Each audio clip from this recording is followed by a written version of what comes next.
Good evening. Welcome, everyone. I'd like to call this meeting to order, and let us begin with our invocation and pledges of allegiance.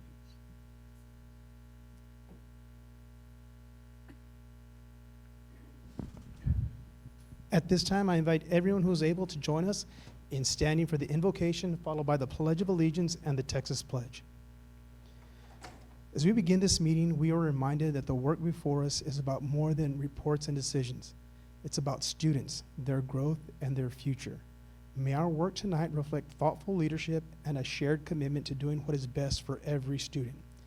Guide us to lead with integrity and help us to balance responsibility with compassion. May we listen with open minds and speak with respect. May we remember the teachers who show up early, the principals who lead with heart, the staff who keep our campuses running, and the families who trust us with what matters most to them. As we begin tonight's meeting, may our decisions reflect the best of who we are as individuals and as a district. We ask all these things in your name. Amen.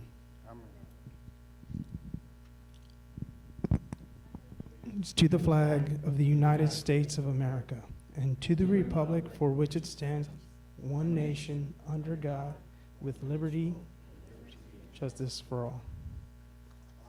Honor the Texas flag. I pledge allegiance to thee, Texas, one state, one God, one and indivisible. Thank you. Okay, now I'd like to conduct a roll call. Everybody can go to their pads.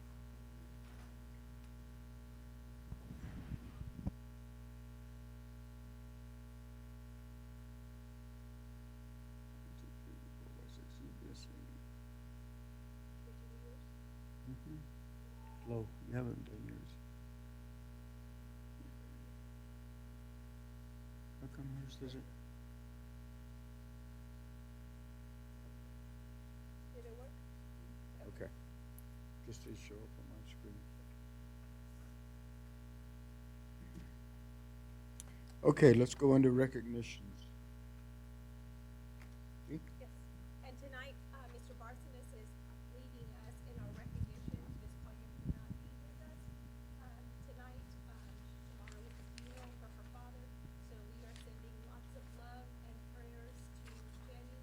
Hopefully she can feel that better and that we have her in our thoughts and prayers. Thank you for helping us, Mr. Barsonis.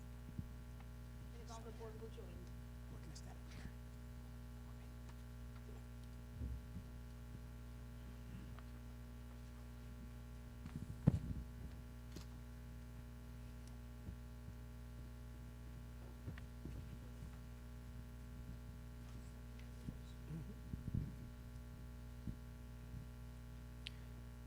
From Meadow Creek Elementary, Sophia Davara. Sophia is an outstanding Meadow Creek Gator. She has excellent attendance and stays actively involved in both the Ambassador Club and Guitar Club. With her many talents and positive attitude, Sophia truly represents what it means to be a Gator. We are proud of her. Go Gators!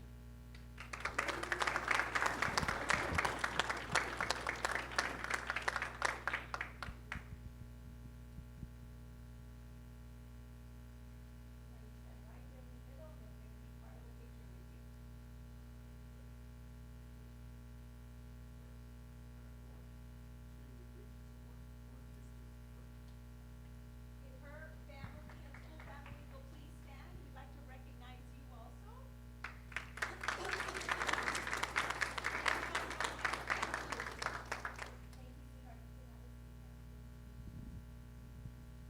From McAuliffe Middle School, Analu Saldana. It's an honor to recognize Analu Saldana, an outstanding student whose dedication and character truly shine. For the past 3 years, Analu has been a top student, earning honor roll recognition each year while maintaining almost perfect attendance. She consistently goes above and beyond academically, participating in and placing first in academic competitions such as the Spanish Spelling Bee, the UIL academic events. Analu is also college ready, having met TSI requirements, which reflect her strong work ethic and commitment to her future. Beyond her achievements, Analu is known for her respectful nature, positive attitude, kind spirit. She leads by example and inspires those around her through her perseverance and determination.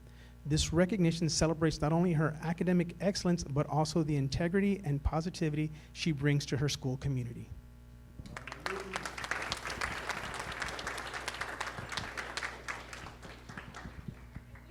like to recognize her family. If her family will please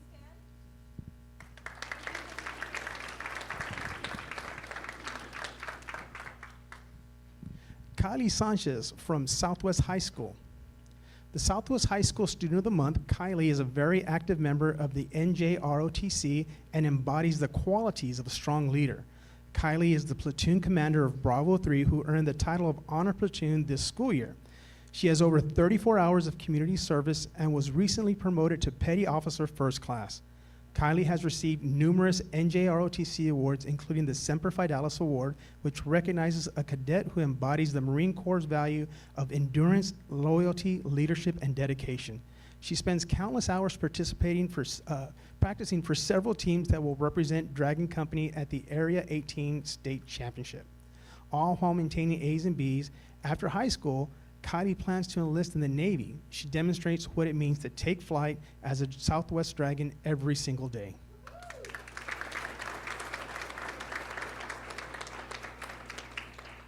her family could please stand, we'd like to recognize you and thank you also.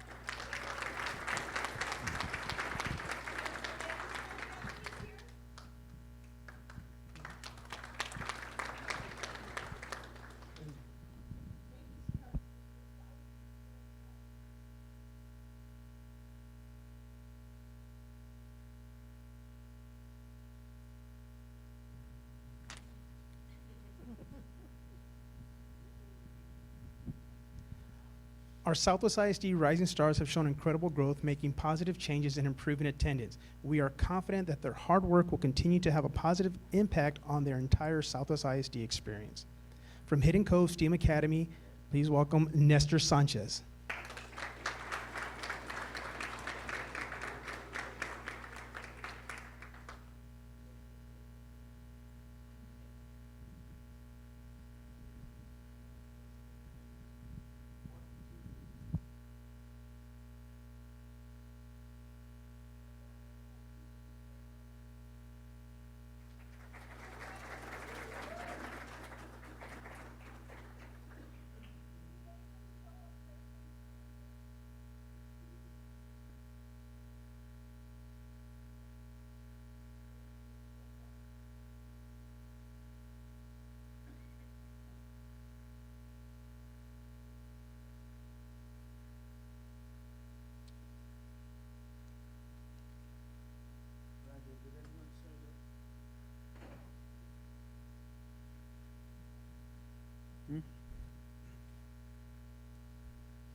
Okay, I understand we have one person that signed up for general comments. Yes, sir. Let me read the hearing rules of engagement. When addressing the audience during the public forum, speaker's commentary must adhere to the following. Everyone must model courtesy and respect. Speakers shall not employ profane or threatening language, nor shall they engage in any personal attacks. The public has a right to make critical and harsh remarks. However, the expectation is that the message delivered by the speaker is done so in a constructive manner with a collaborative purpose. Speakers are expected to respect both the decorum of the public meeting and the authority of the board. In accordance with Board Policy BD Local, the board shall not deliberate or respond to any subject that is not included on the agenda posted with notice of the meeting. Speakers who have signed up to speak on a specific agenda item must focus their own comments on that posted agenda item. We have Ms. Vada, who signed up to speak for general public comments this evening. Ms. Vada, you have 3 minutes to make your public comments, if you could come forward.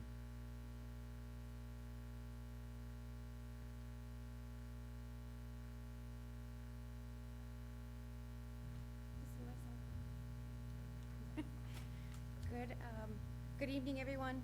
My name is Stephanie Vera. Most people know me as Brian's mom. Over the weekend, my husband and I attended a Special Olympics Leadership Conference and heard so many schools talk about the obstacles they face when trying to get their unified sports programs off the ground. Some have funding barriers, while others just don't have the admin or board support. Many of them approached my husband and I after the sessions to talk about how we have so much success at Southwest. I'm here tonight to thank you for setting the bar high when it comes to unified sports and overall inclusion in the district. My husband and I had pretty much written off being able to cheer on our son in any competitive sport. Coaches would tell us he just couldn't do it, and his peers just wouldn't accept him as a member of the team. Had it not been for the district athletic department and his coaches, specifically Shannon Wells, embracing unified sports and supporting our athletes, we would never have been able to see Brian swim his personal best at the state swim competition, or cheer him on as he made a basket this past basketball game. Brian may not always want to swim that extra lap in practice or run on a hot spring day, but we encourage him to take advantage of every opportunity, not only for us, but for all the other students and parents that thought they would never get to compete or cheer their child on. Again, we just want to thank the district for all you do for our community, from Penguin Project to Unified Sports. Brian will have the high school experience we wanted for him, and will have the confidence he needs to continue on to his next chapter in life. Thank you. Thank you. Mr. Board President, I would like to ask Dr. Hogan to please come up and to speak about the conference, and specifically to speak about Brian, and then we do have something that we would like to present him afterwards. I'm going to try to do this without crying, because this weekend was amazing. Dr. Ball asked me to go in her place, and first off, there's no way she would have made it through that event without crying the entire time. There were so many stories that I got to hear from the leadership side, and there were so many stories from athletes, from the coaches, from leaders in the community, and the one thing that they all talked about was that this doesn't happen without a community. It doesn't happen without having the opportunity for people to hear the stories. And so I was able to speak at the conference on Dr. Ball's behalf in the district, and the two things that I said because they ask, what are the things that you guys would recommend to other districts? And the reality is, it doesn't happen without a board and a superintendent who can tell the stories of our kids. It's not just about putting these things in place. It's that if I ask any one of you, you know names, you know stories, and you come and you show up to the events. Luckily, I got to see Brian, and I wasn't going to give the speech without having Brian come up with me. And I asked him to speak with me, and of course he left me hanging at the end, so then I had to tell another story. But Brian is amazing, and it's not because Brian is just, he is one of the individuals that no matter what is going on, that boy has a smile on his face. And he is a leader because he is helping everyone around him find their space in the community. But Brian is amazing, his family's amazing, and besides just Brian, he has a wonderful sister, Phoebe, who is also part of this picture that I think is really important to the whole piece of this. Thank you. At this time, I'd like the board to join me so we can send an award to Brian.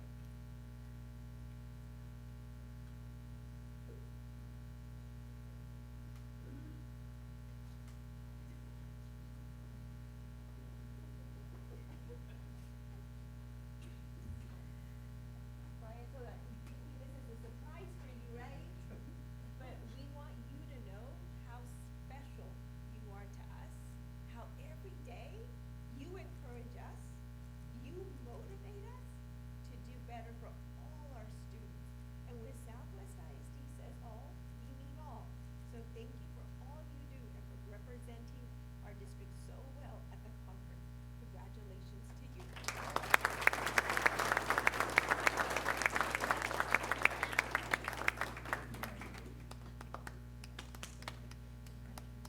Congratulations. Thank you.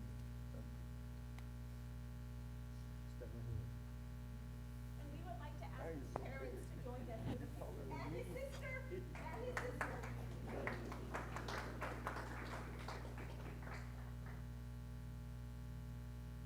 Yeah,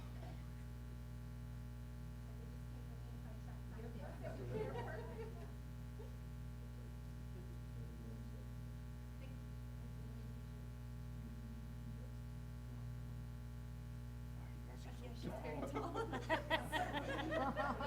Stay right there, stay right there.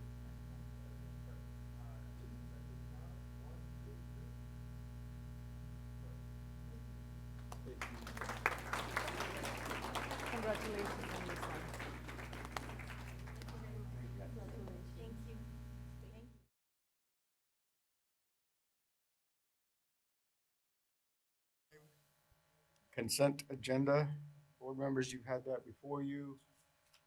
Anyone need to pull anything out?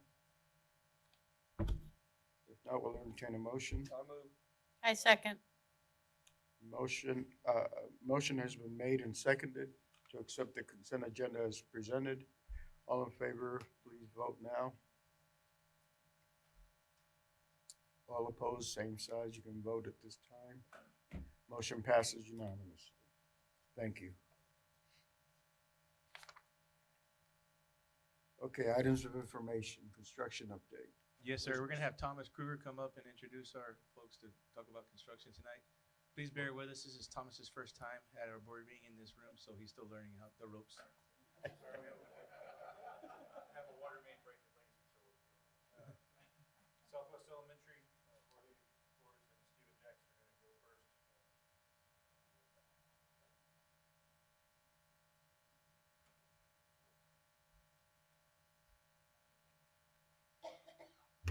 Good evening, ladies and gentlemen.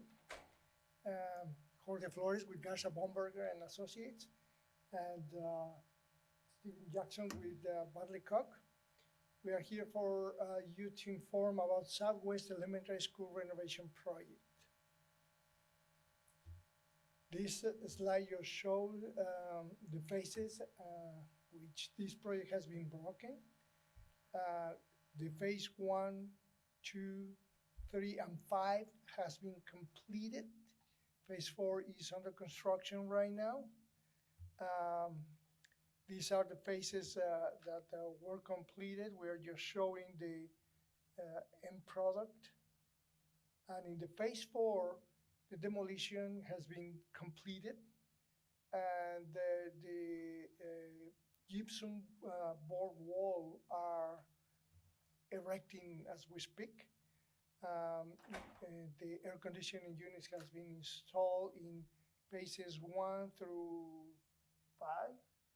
Phase 4 is going to be in place 4 and 6, right?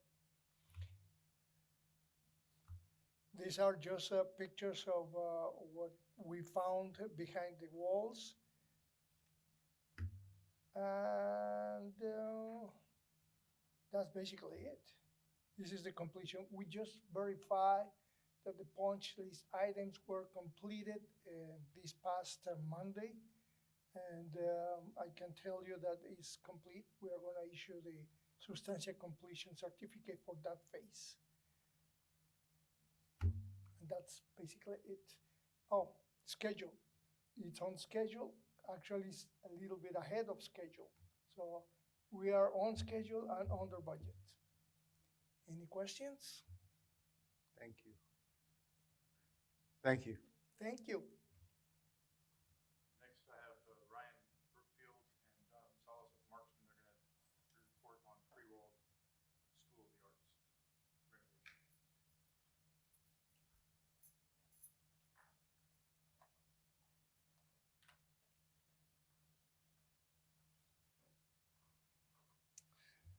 Good evening. This is in regards to Crewald Road Elementary School renovations and new exterior improvements. We are currently working in phase 5 on this project, which is our final classroom remodel. You can see the area here. We're on schedule right now and looking to complete this phase in May. After this 3-week look ahead, we're working on the northwest canopy and the vestibule, along with the east canopy. So we're doing interior and exterior activities right now. The final phase 5 interior, we're about to be done with our fire marshal inspection, and we're going to be doing the ceiling tile, toilet accessories, millwork, things of that nature. Once we're finished with phase 5, we'll start on the front entrance area, which is a rendering of, and we'll be completing that in August of this year. This is the Ava Deck canopy installation that we have ongoing right now on the northwest side of the school. And these are the piers for more canopy construction on the east side of the elementary school. So like I said, we're doing basically interior renovations and exterior improvements kind of hand in hand. This is the completion of phase 4 hallway that we just got done with the past couple months. The next photo is what the current Phase 5 renovation looks like. So it's a lot of similar work, but it's really giving nice upgrades to the school appearance and the classrooms and corridors. Again, this is Phase 5 photos, the corridor area, getting some doors taken out, and then this is the restroom finish out in Phase 5 as well, which is currently ongoing. This is the amphitheater area that we finished last summer, I believe, and it's been in full use by the school. We actually had a Year of the Horse lunar party there today, so we got to see the kids and watch that activity go on. Any questions? Just want to bring up one thing about the picture. So I don't know if y'all all been out there, but we do have a lot of temporary scaffolding that is making the temporary walkways to allow the kids to get to and from parent drop off because that one can't is out. So I don't know. If y'all haven't seen it, it's in the background there behind the fence, but it just so y'all know that's there. It looks a little messy right now. Yeah, it's Very safe. Three of us were there for reading to children, and we saw it. It looks very safe. great, great. A little bit like New York.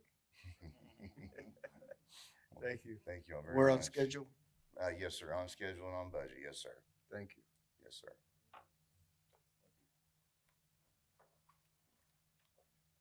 Next, Lawrence Garcia is here with LPA for Elm Creek Elementary renovations, and Brad James is also here with Joris.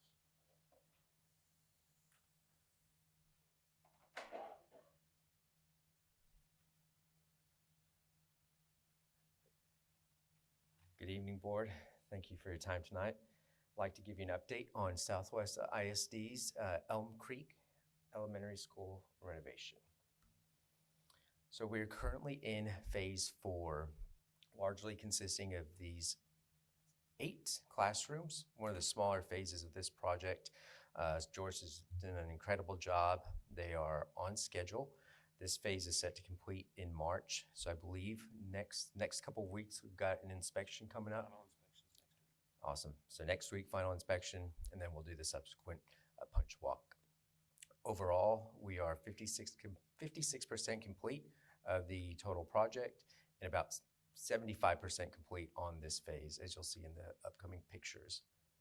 Additionally, Joris also tackled the exterior canopies, so that's consisted of just demo for this part. They have not started build back yet, but we'll see some pictures of how that looks. So these are the corridors adjacent to the classrooms that we're working in. You can see the tile wainscot on the side. That's been completed. Walls are looking good. And Brad, I believe y'all also have the floors in as well. Yes, sir. Yeah, so these pictures are 1 week old since Joris has got those installed. All right. This is a good picture of a typical classroom. Again, floors are in, but we've got millwork, walls are in. Walls are painted, and we also have the accessories such as the marker boards installed. And so this was what I was alluding to earlier. The canopies have been removed. You can see George has their construction fencing up. They have maintained one of the front entries, so that's still in full use. And here they've already completed all of the masonry work, all of the build back that was required at this entry. That's all we have for tonight. Any questions for us? Thank you. A reminder, as far as schedule, they are, will be going through the summer and December. The last phase. Thank y'all. Thank you.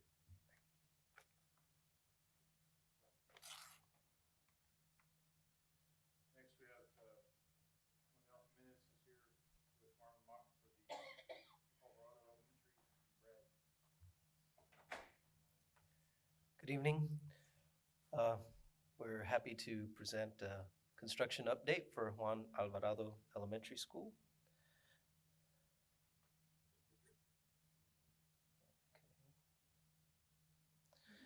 So you're all familiar at this point with the layout of the campus? Okay, thanks. So we're looking at the first floor there with the classroom wing at the top, cafeteria, gym at the bottom, admin is page right, next. And this is the second floor of the 2-story wing. So current work in progress is the work of multiple trades. Joris is doing an amazing job of keeping a number of different trades going on all at the same time. You'll see as we go through the photographs that they're working on the exterior of the building at the same time they're working on the interior of the building. So this is a picture from last month to give you kind of a comparison of where we were last month.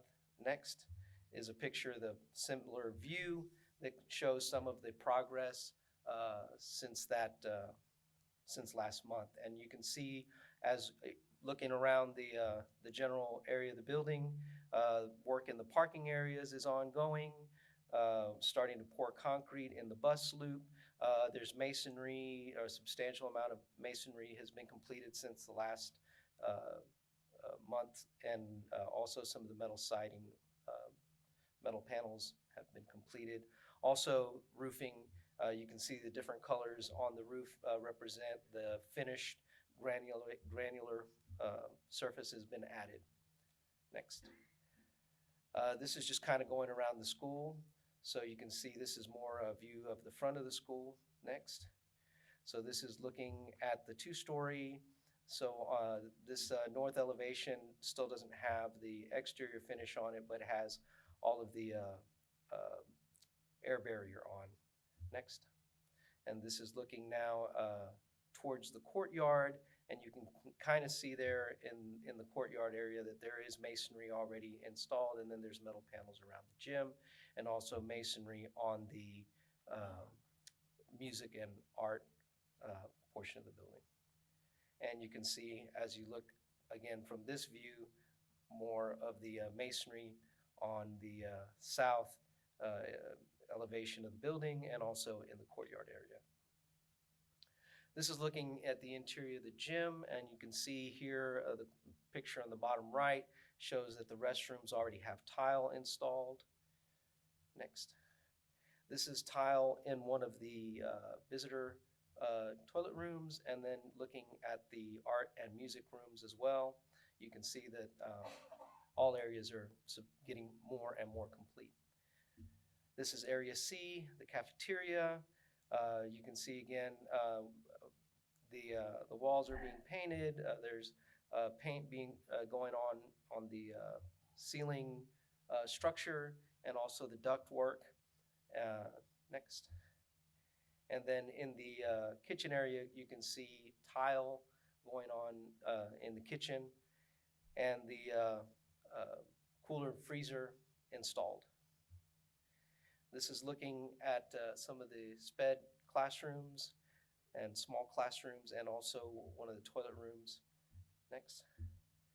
And looking at the library, you can see again much more completion from where we were a month ago. Next.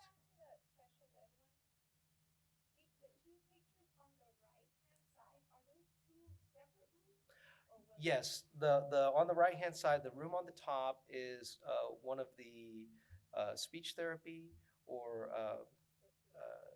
ESL. And then below is actually one of the restrooms, and it still hasn't been finished out as far as the tile and floor tile and all that. And are both of those inside that room, or just the restroom is inside that room? No, those are two separate rooms. Right, but is that bathroom inside the special ed room? No, that's a larger gang or multiple stalls restroom. Oh, okay, it's not the special ed room. I mean, restroom. Correct. That one looks like a really good size. Yes. Of course, it'll be a lot easier to tell what's going on once they get further along with it. Next. So this is looking in area A down the corridor. What you're seeing there is some of the collab spaces where the recesses are set up for areas of presentation and benches and that sort of thing. But as you can see, there's a lot more progress as far as drywall and all of that. When we showed this last month, there was nothing but framing. So project schedule, This shows the project schedule. You can see there are multiple trades ongoing, and as you go down the line, they'll each complete at their respective completion times, with the overall project being completed at the end of May. There was one more slide, yeah. So right after that should be our video. There you go. And so this is just basically the same views that you saw at the beginning of the presentation, but in a video format. Are there any questions? It was a great tour that we had. We're looking forward to it and looking forward to it once it's progressed a little bit more, taking the teachers out there. They're very excited. And we're excited to show it to you. Thank you. Thank you. Last, we have Raul Giannis with Fluger. He's here for the Legacy High School editions.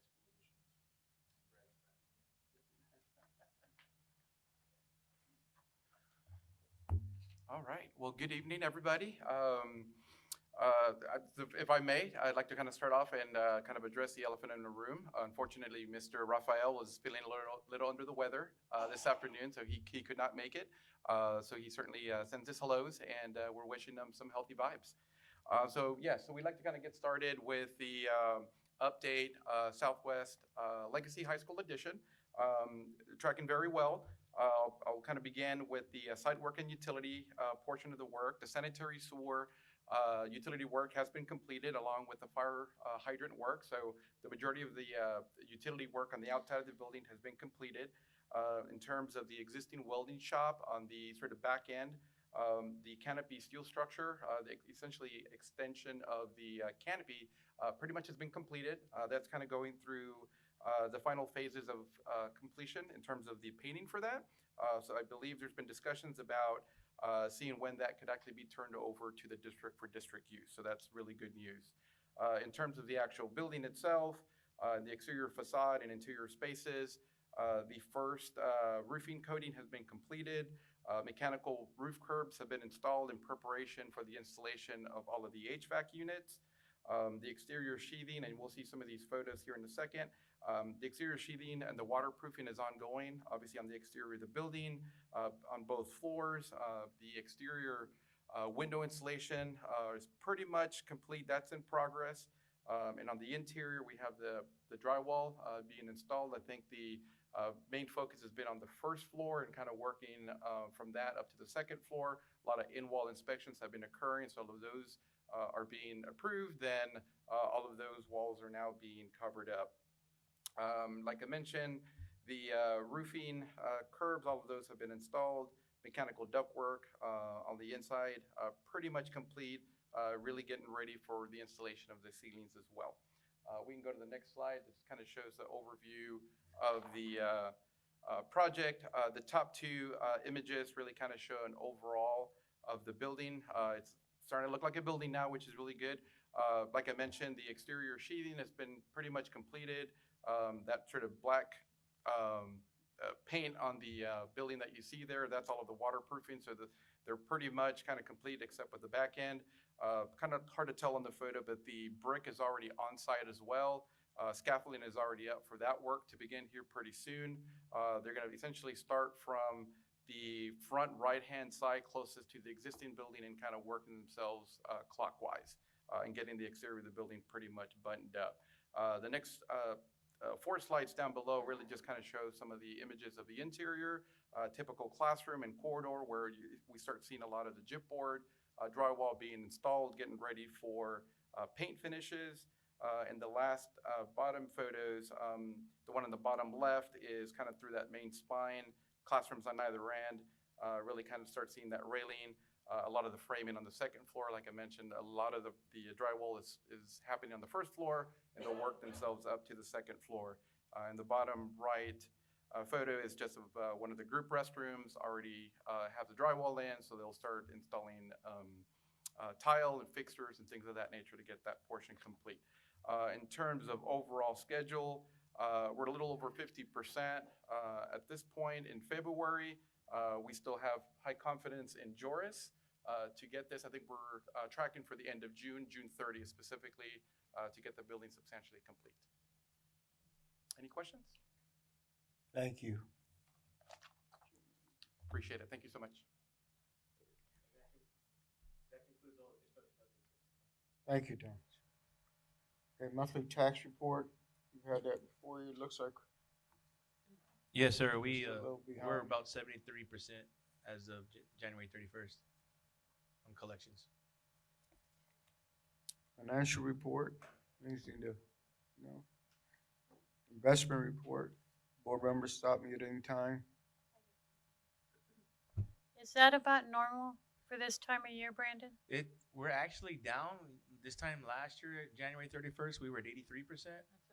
But sometimes it depends on when payment was made and when they make payment to us as a district. So I'm anticipating here in February that we'll collect probably another 15 to 20%, and then we have another big collection in around July. Thank you. Gifts and bequests. Enrollment report. Purchases over 100,000. Required resolution for Senate Bill 11. I know we have some. Yes, Ms. Barsonis is going to be speaking on that, and everybody has a handout also on that item. Real quick, going back to the enrollment report, what is our attendance, like average for the school district right now? Do we know?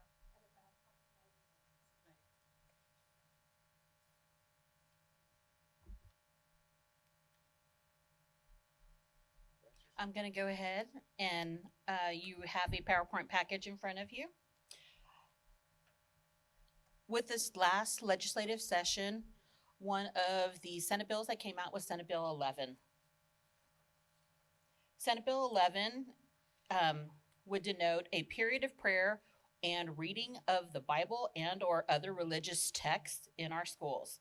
Basically, the Board of Trustees in every school district in Texas may by record vote pass a resolution that would adopt a policy requiring every campus of the district to provide students and employees with an opportunity to participate in a period of prayer and reading of the Bible or other religious texts on each school day in accordance with this section. It also requires that the employee and student sign a consent form and that the district monitor the signing of that consent form for every individual who participates. On this consent form, they must acknowledge, or the parent must acknowledge for the student, that they have the choice to participate in a period of prayer or reading of the Bible and other religious texts. There must be a statement that the person has no objection to hearing or participating in prayers or readings during that period. And they have an express waiver, they waive their right for the Constitution to hear that. The consent also prohibits the Bible or the prayer to be put on the public address system. It specifies that a period of prayer or reading of the Bible and other religious texts may not be in instructional time or be substituted for instructional time. An employee and a parent and the guardian may also revoke at any time their consent. The policy that would be adopted must include provisions that say that the prayer and the reading of the text cannot violate anybody else's participation or not hearing others while you're doing it. They suggest doing this before school hours or before the normal school day, and it can also be within a classroom setting somewhere off to the side. In this provision, they also ask the Attorney General to represent any school districts who push forward on this resolution, as long as they follow the advice on the best method to comply with this requirement, and that they use the model consent form that is provided to get consent from parents and from their staff, and that the Attorney General will defend a school district in the cause that arise from this action or this resolution. However, if a school district does not use the Attorney General when they're sued, the district is liable for every expense, cost, judgment, or settlement for any claims that arise from a lawsuit based on this resolution. Can you repeat that last part? Because you said if we do not use the Attorney General. If the To defend Attorney it. General is not, you do not use them to represent the school district, then the school district is liable for So that. if we use the Attorney General to represent us and we lose, So above that, it says, if the Attorney General defends a school district, the state is liable for the expense, cost, judgment, and settlement of the claims arising out of the representation. The Attorney General may settle or compromise any and all claims under this subsection. okay, The so, state is not liable if you do not use the Attorney General representation. so why would you not use the Attorney General representation? I do not know that. It may be a time element. I don't know. They just have it in the clause. I wanted to make sure that we read that. Okay. With no adoption, if we vote no to the resolution, then regardless, this Senate Bill 11 also says that we cannot prohibit a student or employee of the district from participating in prayer or reading of the Bible or other religious texts during a period in the school day that is not designated for instruction. So it also states you just cannot stop anybody from doing this if you don't have the resolution. We took this to committee because we wanted to see what our community thought. Here are the notes from several committees. Here are the pros about the resolution. Some felt that some students may be afraid to ask for mental health or counseling, and they thought that maybe they would join a prayer group instead. Some felt that the students may show interest in prayer groups as there are already prayer groups and clubs at a lot of the campuses. And one person did say, anything uplifting and motivating for students should always be considered. The cons were currently students have more freedom to pray whenever they need to or want to right now. For example, before a game, a test, a performance, and the reading of religious texts. Administration and teachers felt that this would be very hard to know daily which students have the right to pray through a consent form or which ones do not have the right, especially if this is before school, because who would monitor children before school and have the right to know which ones have consent, which one consent were revoked at any time. The district would be held liable if students joined a prayer group one day without their parents' consent. The committee felt that this law actually prohibited religious freedom to establish only certain times and areas in which students would be allowed to pray. Unanimously, the committees recommend that the district not approve the resolution to adopt the policy for prayer time and the reading of the Bible and other religious texts as it is written in Senate Bill 11. The reason is, as it puts an undue burden on the campus teachers and administration, it may potentially bring liability to the district that does not currently exist. The current practice of allowing students to pray, read the Bible, and other religious texts is allowed at any time of the day and is not deemed instructional time. I want to make clear that the state requires that all public schools vote on this on a record vote. They want you to vote on a resolution to adopt this policy, and it's written in the affirmative.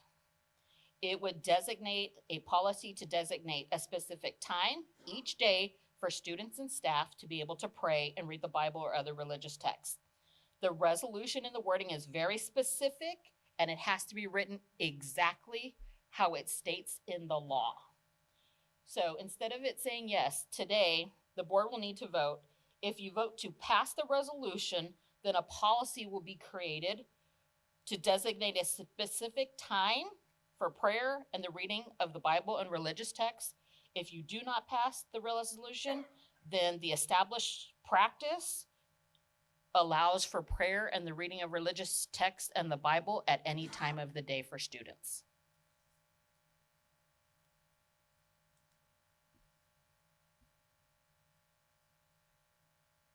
Are there any questions? anyone? I have a comment. As a person of faith, I value the freedom to express my religious beliefs at moments when I need guidance or strength. However, I do not believe it's the role of our schools to police or monitor personal expressions of faith among faculty or students.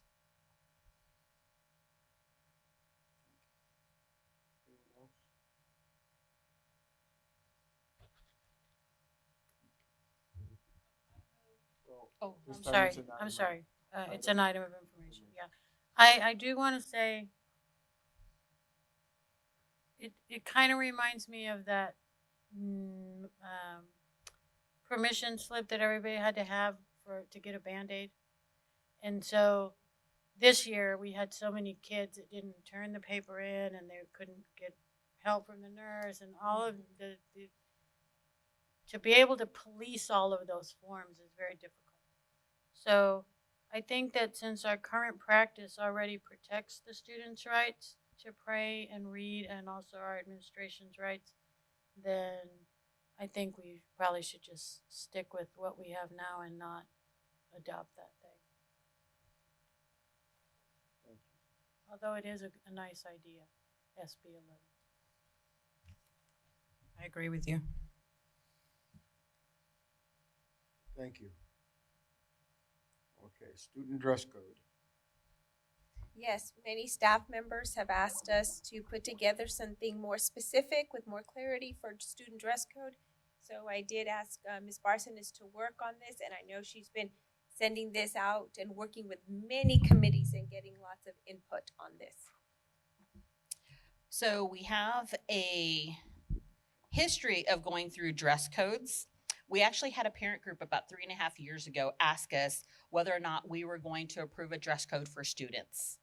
And so during that time, we made sure that we asked the question of, well, should we start with students or should we start with faculty? And so we decided to start with the employees. So 2 years ago, we actually put together a year-long process in which we went through the employee dress code and a professional dress code, and we implemented that in the 2004-2005 school year. And so we've been, 2024-2025 school year. And so with that, we are now ready to address student dress code. You have before you a sample of the student dress code and the policies that govern the student dress code that follow. Basically, what we wanted to do was to ensure that we actually followed the same kind of process that we did with the employee dress code, which was we went to many other districts across the state of Texas and in San Antonio, looked at the dress codes that were already displayed in handbooks. We had committees go through and delineate the different types of wording, the different types of structures, and the actual format of the dress code and what they appreciated. We narrowed down the foundational items that everybody agreed to that represented the dress code they wanted to consider. And then we had different groups sit in and listen to presentations on dress code, while still making sure that we followed through with student independence and student interest in what they wore.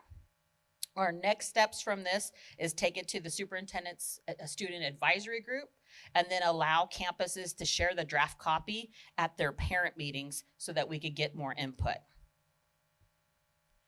When you look at this, it's simply built that says undershirts, blouses, sweatshirts, very simple. We want to make sure that it's not revealing and that it doesn't have large holes and that it's not a tube top, that it actually has sleeves of some sort.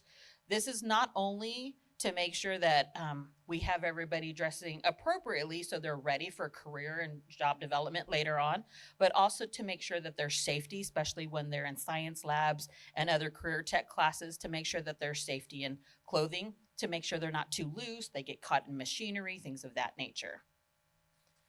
Under the dresses, jumpers, skirts, shorts, we wanted to make sure that it was appropriate for school setting and something that would also reflect what the workplace or colleges may have. And so we went ahead and put that in. We do have a section there that was pre-K to second grade, as we do allow different types of shorts and things of that wear for the younger kids as they play on the floor and things of that nature.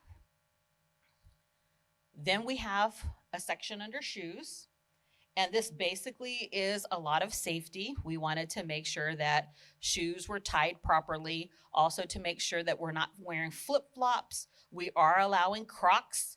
I didn't know this one, but I was schooled in the committee. It's going to be in sports mode, meaning that you have to put the back on it so that students won't trip over their flip-flops if they have to walk in a hallway or if they have to exit for a drill or any kind of emergency. We always want to make sure footwear is safe and that it does not expose the student to undue injuries of any kind, especially in athletics, PE, CTE classes, things of that nature, or just hallways. The next is hair and head, which basically says hair is neat. There is nothing about colored hair because the group felt that that was not as distracting as it was 20 years ago. So they were okay with different types of colored hair. They just wanted to make sure that people were not wearing hats in school unless it was something to do with some type of religious need or if it was campus designated day. Miscellaneous, we wanted to make sure that students didn't wear anything that disturbed the general operation of the school, nothing that referenced alcohol, drugs, weapons, tobacco, anything provocative, anything offensive. We wanted to make sure there was no gang association and things of that nature. So that is the basis of the majority of it.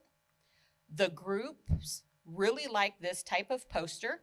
So we're hoping that they want to see this poster at the schools because it says from here to here, you cover it up. Please don't have any of these things that are in our board policies that state you can't wear. And that's the type of poster that we would start and have in our schools to let students know this is what that our dress code represents. Are there any questions for that?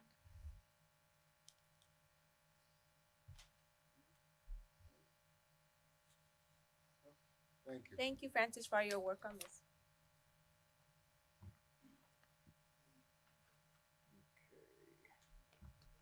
Review of strategic priorities and goals. Yes, so every year, as part of my evaluation, we look at this. Ms. Barsones really assists me with this. This is one of the things that she excels in helping out with these strategic and priority goals. So I will just turn it over to her. We've had, Francis and I have had a lot of conversations on this. So this is a review of the strategic priorities and goals for the 25-26 school year. It did take us a little bit longer to get these out because, as you're aware, the TAPER report did not come out in November as it typically did. So we received this in December 18th, I believe. And so it took us a little while to get to our committees and ensure our goals actually met the number based on what TEA was recording for us. As you're aware, we started this process about 2 years ago about developing the strategic priorities and goals. We did this through many different committee groups where we finalized and we kind of minimized and we kind of group things into different strategic priorities. Here are the ones that we have. There are 4 priority areas, and you guys are used to seeing those, but for everybody else, I just wanted to make sure they saw them. For strategic priority 1, that falls under AHR, the superintendent will increase the number of clinical teachers from 42 to 60, which would be an increase of 40% during this school year. We're basically attempting to grow our own. We would like people to come here and choose us. Clinical teachers means student teachers. They've changed the logo on it, but it's basically, we want more student teachers. We think that once they come to Southwest, they'll stay in Southwest. We want them to love our area. So our goal is to get more and more student teachers to come here at the beginning so that we can keep them here. Goal number 2, the superintendent will develop a plan to enhance retention by moving from 92 to 93 of all recommended teachers. So last year we had a great year. We were in the 80s before. We kept a lot of staff, and you guys told me at New Teacher Luncheon, you want us to keep up the great work with having more and more staff stay. So we're trying to improve that by 1% to have even more teachers that are eligible stay in our district. Next, we move on to academic performance, and you'll see that this will be an increase in 3rd grade reading language arts scores on the STAR at their approaches level from 71 to 75 and the meets level from 42 to 44 in this next school year. This also will have a 3rd grade math score of approaches from 59 to 63 and the meet score from 34 to 36 for this school year. This one has a 3rd goal, which is the superintendent will ensure that all campuses receive a C rating or higher and do not decline in a letter rating grade on the TEA accountability reporting system. On the optimizing fiscal and operational efficiency, we have 2 goals. Number 1, the superintendent will decrease the percentage of students identified as at risk for chronic absenteeism from 32.9% to 27.2% for this school year. Remember that chronic absenteeism is a new at-risk indicator. It is something that the district has tracked and that the state has tracked. And now that it's an at-risk indicator, we've decided to move that from increasing attendance to really looking at the students who are identified as chronically absent to make sure that we lessen that population annually. The superintendent will also implement fiscal efficiency actions to save $1 million toward the 26-27 school year budget. Under foster a safe and supportive environment, the superintendent will increase the percentage of current emergent bilingual students making progress in achieving English language proficiency as measured on their TELPAS test from 47% to 51% at the district level. The next one is the superintendent will increase the percentage of early childhood special education students served in general education settings for at least 50% of the day from 5 to 8% to close the gap between the district average and the state average as it sits. This one also has a 3rd goal, which is the superintendent will strive for safety for all students by ensuring 100% of all campuses will pass the intruder detection audit as presented by the state. Those are our strategic priority goals. We utilize those goals to help us with our divisional work, our department work, and is also used for the superintendent's evaluations. Thank you, Ms. Barcenas. I appreciate your help, and definitely take any comments or questions that the board has.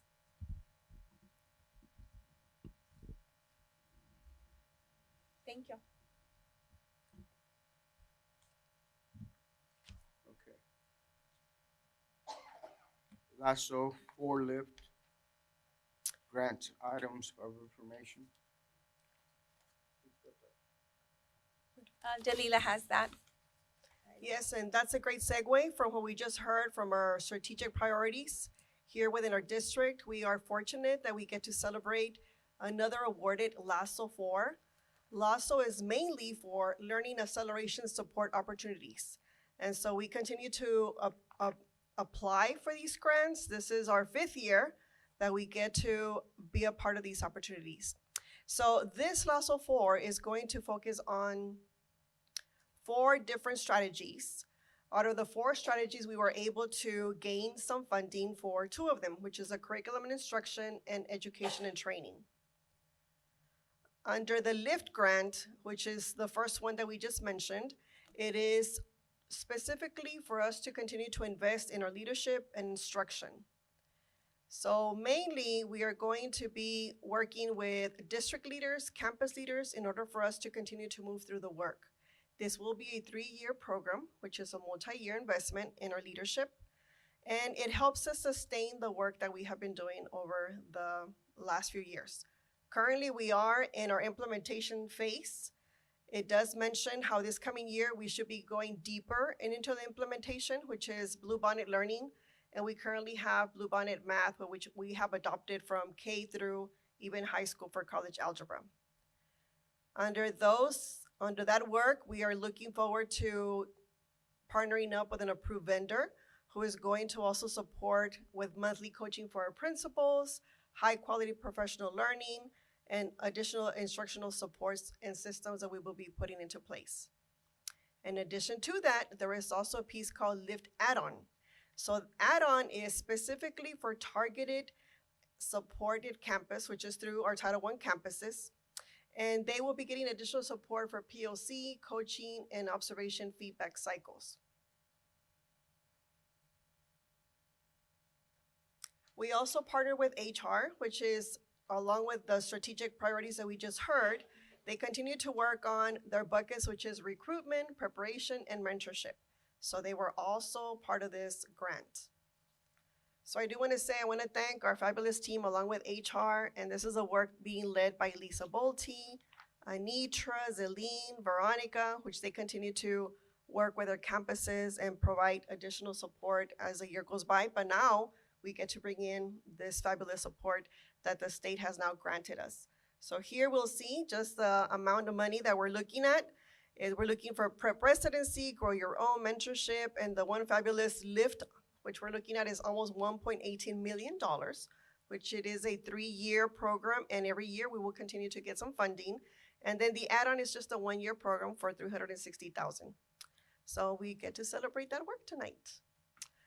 Any questions? Brandon, I'm just curious, how do these budget items affect our budget? Does the state decrease when we get a grant? No? No, these funds are given to us. What we have to do in any federal funds, we kind of front the money. So we'll spend it, we'll bring in outside groups, and whether it's contracted services or it's product, we have to purchase it up front, but they reimburse us. And we get pretty much reimbursed every month. So these grants are on addition to what we are doing in operational budget. Thank you. Okay, item 7. Admin and Human Resources, consider the approval of the resolution for the action of Senate Bill 11. Yes, this is the item that Ms. Barson has just presented on. Of course, we are still, if you would like to ask us any further questions, or if you'd like to make a recommendation at this time. I move that we do not adopt Senate Bill 11. There's a motion, a second, and the motion is not to adopt. So if you're in favor of not adopting, you would be voting yes. Vote at this time.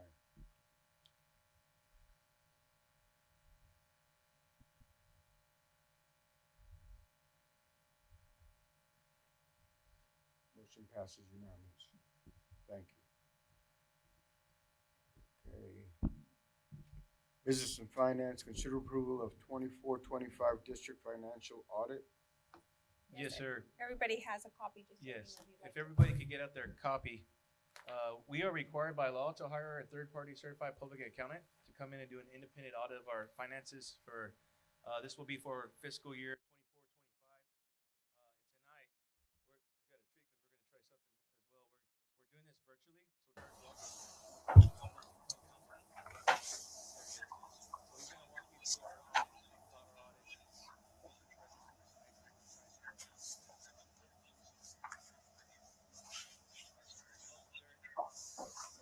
Thank you, Brandon. Members of the board, can y'all hear me okay, or can you hear me now? Perfect. Well, good. Well, thank y'all for having me tonight. My name is Derek Walker.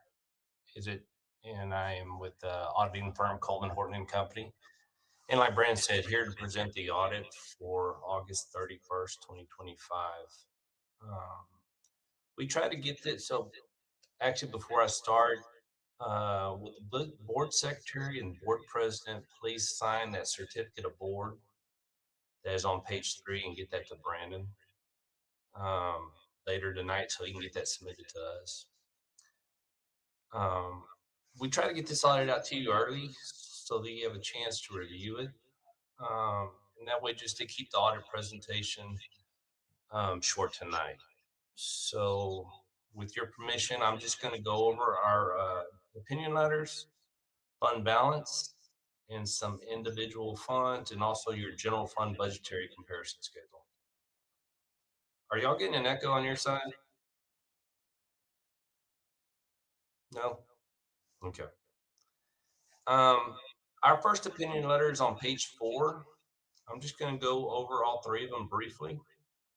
The first opinion is an opinion on your financial statements and whether they present fairly and the operations of the district. You're required to have a second opinion if you receive federal funds.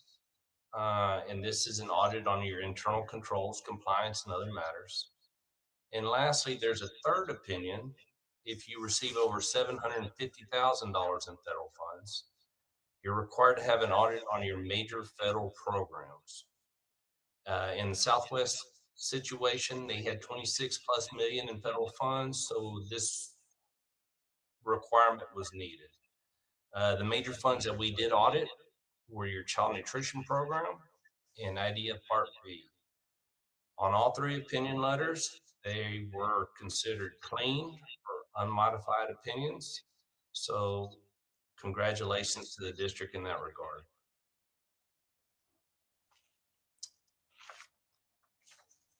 Other than that, I'd like to go over your fund balance.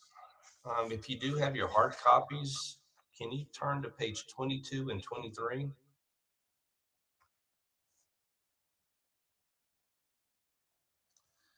This is your statement of revenue, expenditures, and changes in fund balance. Also considered an income statement or a profit and loss statement. I'm going to go over a couple different lines here. I'm going to focus from the top, your total revenue, which is about 4 lines from the top. Total expenses, which is about 3/4 of the way down. And then we're going to look at your net change in fund balance, which is 3 lines from the bottom. So some funds are required to be reported major. Your general fund is always going to be a major fund. What this does is your general fund receipts the majority of your property taxes and your state revenue, but it also has a majority of your expenses, including your salaries, general administration, most of your repairs and maintenance, transportation. So looking at that first column, your general fund had total revenues of $171,587,389. Looking 3/4 of the way down, had total expenditures of $179,302. Sorry, $179,302. So when you take your revenues and subtract your expenses, you had a decrease in fund balance of about $7.7 million. This left the district with an ending fund balance of $65,788,441. When you divide your total expenditures, by 12 months, this equates to about 4 months of operating reserves that the district has built up. That second column is your debt service fund. The debt service fund receives the property taxes to service any kind of bond payments that the district has. You can see the net change in fund balance, 3 lines from the bottom, was an increase of $480,000, leaving the debt service fund with an ending fund balance of $8,871,032. Your capital projects fund, this fund receipts any new bond proceeds but also accounts for the spending of all those bond proceeds. As was mentioned earlier in the board meeting, all those capital projects going on.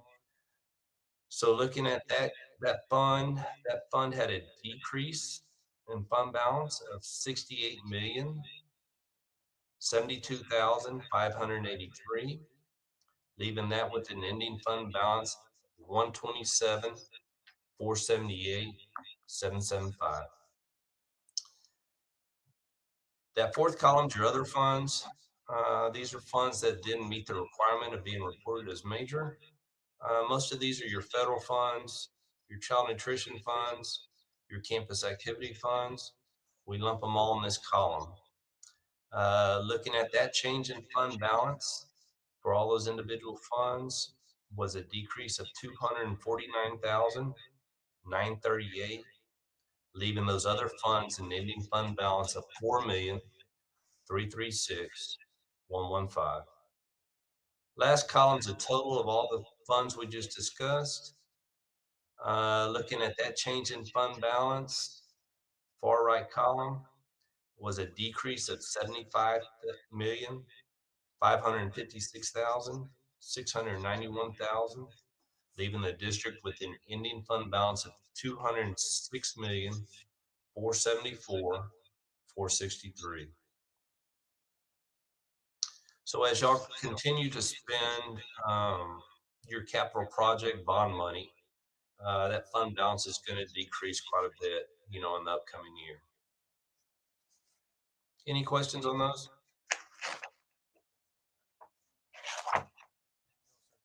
If not, will you please turn to page 59? This is the last schedule I want to go over. This is the budgetary comparison schedule for your general fund. What this does is it does a comparison of what was actually happened during the year and what your final budgeted amounts were. I'm hoping you got there, so I'll start explaining. That first column is your original budget. Your original budget's what's passed before the start of the year. The second column represents your final amended budget. After you factor in all the budget amendments during the month, this is where the budget ended up at. Third column is your actual amounts. These are the actual amounts receipted, actual amounts spent. And then the fourth column is the variance between your actual and your final. So we're going to look at that far right column. Looking at your total expenditures, 4 lines from the top, they came in 6,688,528 more than what was anticipated. You can see that your local revenues were a little less. Also, your federal revenues were a little less, but then state revenue was quite a bit more than what was budgeted. Your total expenditures, 4 lines from the bottom, came in 1,136,789 less than what was anticipated. There were 2 budget over expenditures. One was in your general administration. You can see that negative amount in that column. And then also in your community services. This was a result of an adjusting journal entry that we proposed and your management accepted. We did a little consultation with them and explained what the journal entry was for. So hopefully going forward, we won't have that. But other than that, it was a clean, efficient audit. We'd like to thank your administration and staff for all the work that they put into it. An audit's very intrusive and it takes a long period of time. They met us with smiles during the whole time. So thank y'all again. Any other questions?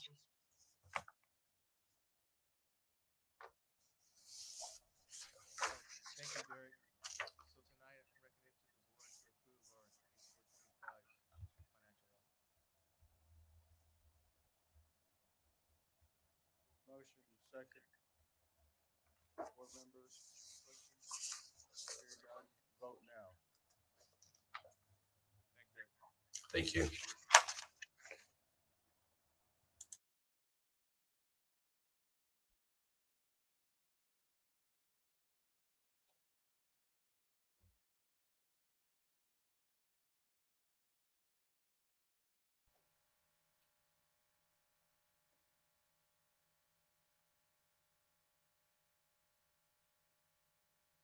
Motion passes.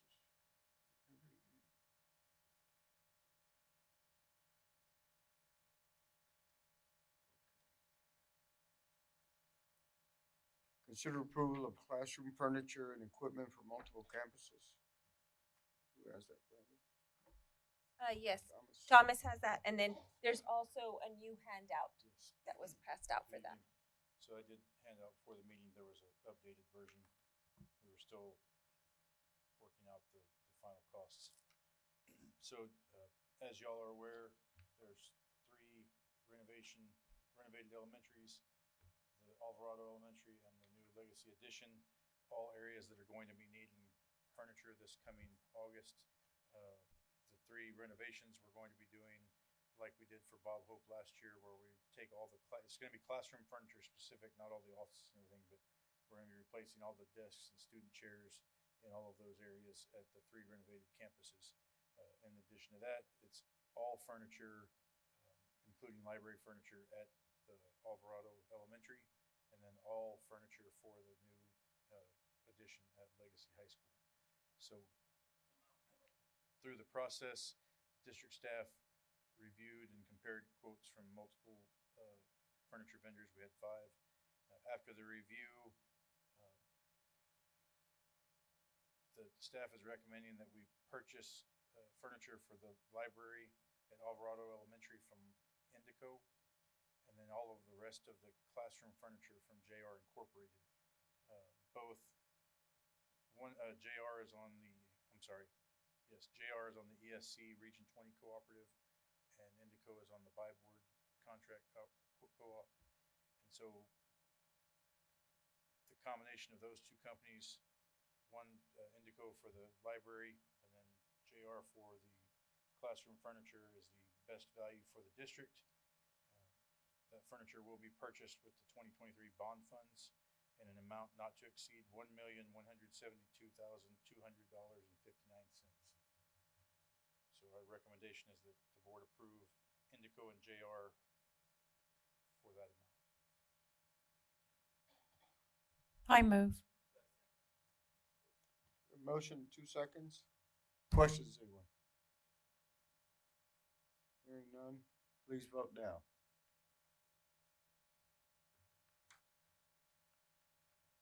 Motion passes. Thank you. You have the next one too? Consider approval of change order number 2 for the construction material testing contract at Juan Alvarado Elementary. Yes, sir. So ECS Southwest LLP was the construction materials testing lab that the district hired when the job first started. There has been some additional window testing that's required by the city of San Antonio on this project that we did not anticipate early on, so it's an added scope to ECS's work. And so they have submitted a change order number 2 to this contract in the amount of $9,800. Because of the amount is over $100,000, that's why we're bringing it to you as a change order tonight. So it is recommended that the board approve change order number 2 to ECS for the additional construction material testing at the Alvarado Elementary project in the amount of $9,800.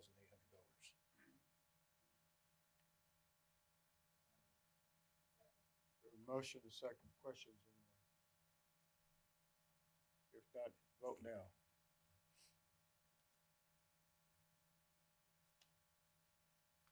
And Thomas is still there.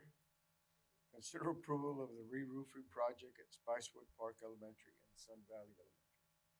Yes, sir. So as y'all know, last year we did a re-roofing project at McNair Middle School. It had gone past its warranty time. We were having leaks that we could not pinpoint and fix. Became a continuous issue. We are in the same boat with Spicewood and Sun Valley. They are both past their warranty periods. One was built in 2006 and the other in 2008. So the district staff has worked with Brazos Urethane, who is the contractor that provided the work for us last year at McNair. They are also the contractor that did some repairs for us at Legacy High School, and they are currently working on Legacy High School and the Alvarado Elementary project. So they are, they gave us a quote on the Choice Partners Co-op, and we are recommending that we approve Brazos Urethane for the total contract amount of $1,513,641, and this will be funded from the 2023 bond funds. So it's both projects under one, and they plan on starting the week after school's out, and will be completed and back operational before the start of school.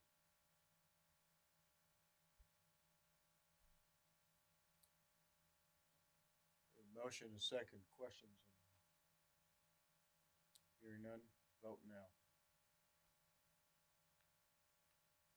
Thank you, Thomas.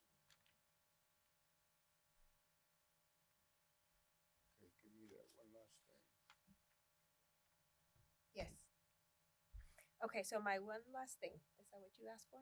Okay, so just want to remind everybody, not just the board, but our community and our employees, we are so blessed to have Deacon Larry here tomorrow from 7 to 8 in the morning, and then 12 to 1. If anybody would like to come and receive your ashes here, Deacon Larry is providing that for us.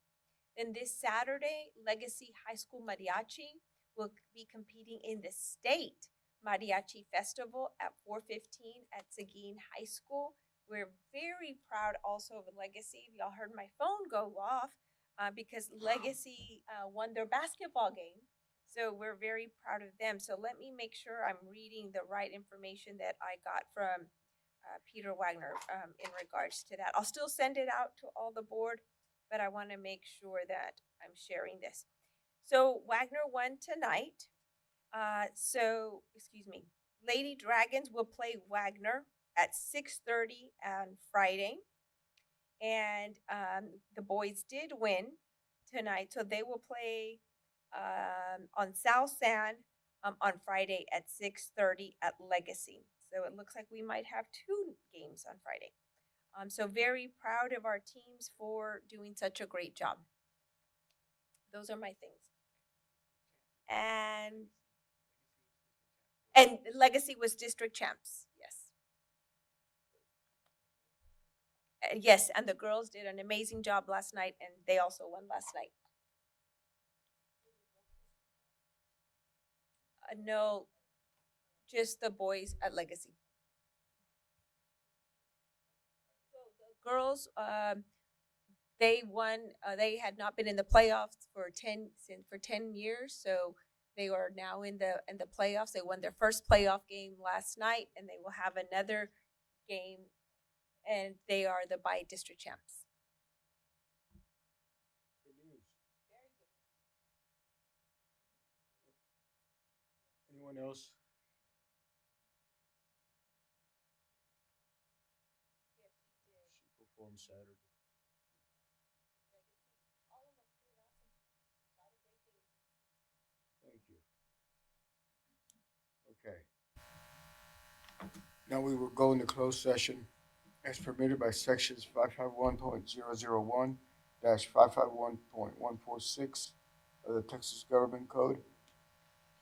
Pursuant to Texas Government Code 551.074 and Texas Government Code 551.071 and 551.0821.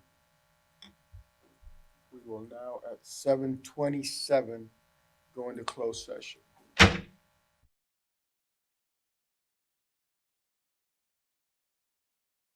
Okay, we go back into open session at 8:06.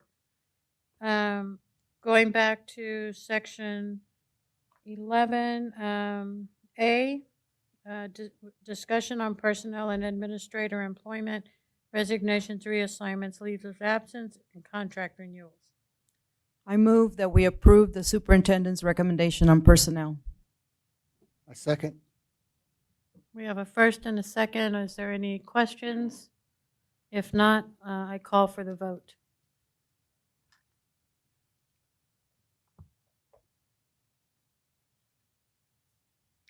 Thank you. Motion passes unanimously. Moving on to B, deliberation and consultation with school attorney regarding pending litigation, student versus Southwest Independent School District, before a special education hearing officer for the state of Texas. TEA docket number 214-SE-0126, SOAH docket number 701-26-10617.IDEA.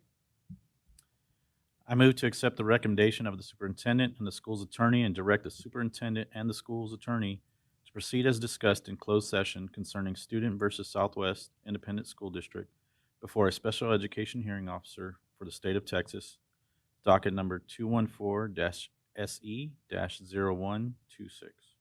Second. We have a first and a second. Any questions? If not, all those in favor say yes, please vote, or no. Thank you. That passes unanimously. Dr. Ball, do we have anything else? No, I really don't, but I guess just for the record, just to make it clear, Mr. Vasquez left right before closed session, so if that could just be noted in the record that he did leave. Then we will adjourn at 8:08.